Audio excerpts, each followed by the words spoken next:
E aí, pessoal, bora dar uma olhada no que o Superior Tribunal de Justiça, o STJ, decidiu de novo?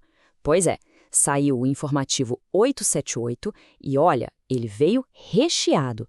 Tem decisões aí que mexem com a vida de um monte de gente, desde quem está esperando um benefício do INSS até a responsabilidade por grandes desastres ambientais.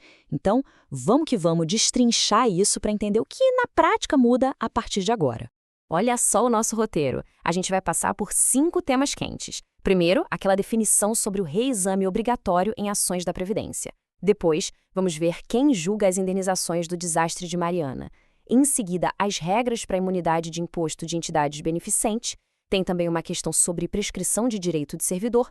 E, para fechar, uma reviravolta daquelas sobre a contribuição em cima do terço de férias.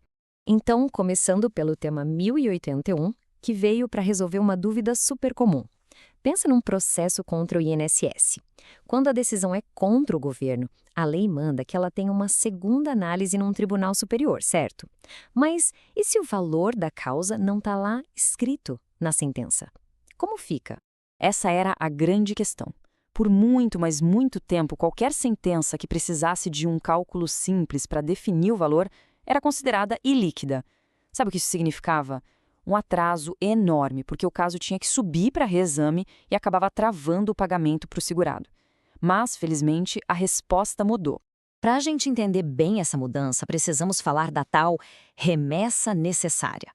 Pensa nela como um controle de quasidade obrigatório, feito para proteger o dinheiro público. A ideia é evitar que uma decisão errada em primeira instância cause um prejuízo gigante para o Estado, sabe?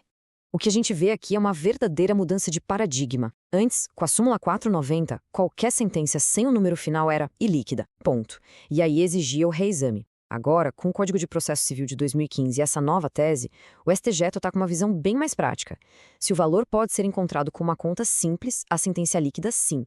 A iliquidez que importa agora é a material, aquela que realmente precisa de uma nova fase no processo para ser resolvida. E qual o limite para dispensar essa revisão toda? Bom, o artigo 496 do Código de Processo Civil define o teto. Para sentenças contra a União e suas autarquias, como o próprio INSS, o negócio é o seguinte: se o valor da condenação for previsivelmente menor que 1.000 salários mínimos, a remessa necessária está dispensada. E aqui está a tese oficial, o ponto final na discussão. Na prática, isso quer dizer mais agilidade. O processo termina mais rápido, já na primeira instância, e o segurado recebe o seu direito sem ter que ficar esperando por um reexame que, na maioria das vezes, todo mundo já sabia que era desnecessário. É uma vitória da eficiência, uma que reflete direto no bolso de quem mais precisa. Agora, vamos mudar de assunto e ir para um caso de repercussão nacional.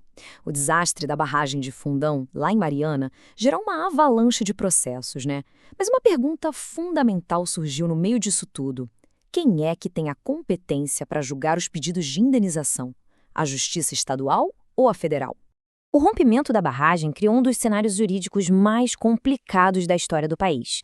É gente pra caramba, milhares de pessoas atingidas buscando seus direitos e os tribunais tentando organizar esse volume imenso de ações, cada uma com sua história, com sua particularidade, um verdadeiro quebra-cabeça. O caminho foi longo, viu? Primeiro, começaram a pipocar ações individuais. Daí, logo de cara, os juízes estaduais e federais começaram a bater cabeça sobre quem deveria julgar. O ponto de virada foi um grande acordo de repactuação que foi homologado lá no STF e que redefiniu as obrigações das empresas.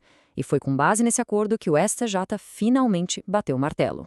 Então, a informação crucial é essa. O STJ decidiu que todas as ações que discutem o Programa de Indenização Definitivo, o PID, que faz parte daquele acordo, são de competência da Justiça Federal, especificamente do TRF da 6ª Região.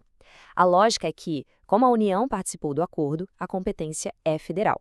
Isso ajuda a centralizar as decisões e, com sorte, garantir um tratamento mais uniforme e justo para todas as vítimas. Beleza, agora vamos para o campo tributário. As entidades beneficentes de assistência social, tipo hospitais filantrópicos e ONGs, podem conseguir imunidade de impostos.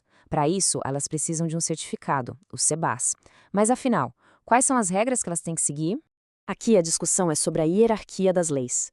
O STJ só reforçou um entendimento que já veio do STF. As regras principais para a imunidade estão no Código Tributário Nacional, que é uma lei complementar. Isso quer dizer o quê?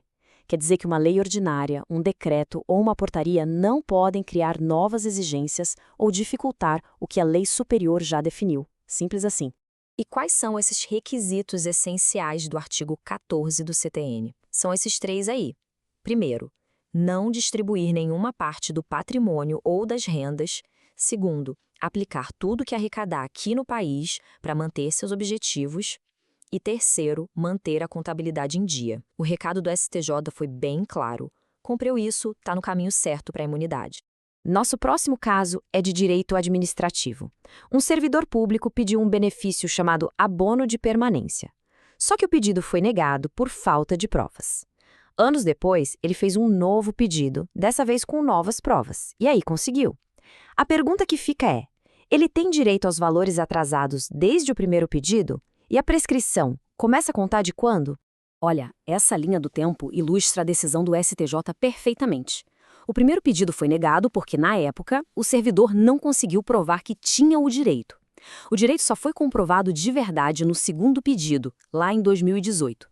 Portanto, é a partir dessa data que a administração passou a ter a obrigação de pagar. E é daí que começa a contar o prazo de prescrição de 5 anos para os efeitos financeiros. E para a gente fechar, uma das decisões de maior impacto que representa uma mudança completa de entendimento. Estamos falando da contribuição previdenciária sobre o terço constitucional de férias. Por anos, o STJ disse uma coisa, mas aí o STF veio e mudou o jogo completamente. A virada foi de 180 graus mesmo. O STJ entendia que o terço de férias era uma indenização, uma compensação, e por isso não devia ter desconto para a Previdência. Só que o STF, no julgamento do tema 985, definiu que essa verba tem sim natureza de salário e, portanto, tem que incidir a contribuição. Agora o STJ se alinhou e segue essa nova posição. Tá, mas e o passado? Tudo que foi pago sem o desconto vai ter que ser revisto? Calma, a resposta é não. E este é talvez o ponto mais importante da decisão. O STF aplicou o que a gente chama de modulação de efeitos. O que é isso? É basicamente dizer o seguinte, olha, essa regra nova só vale daqui para frente. O marco é 15 de setembro de 2020. O que aconteceu antes continua valendo a regra antiga. Ufa, é uma medida essencial para garantir a segurança jurídica e evitar um caos de cobranças retroativas, né?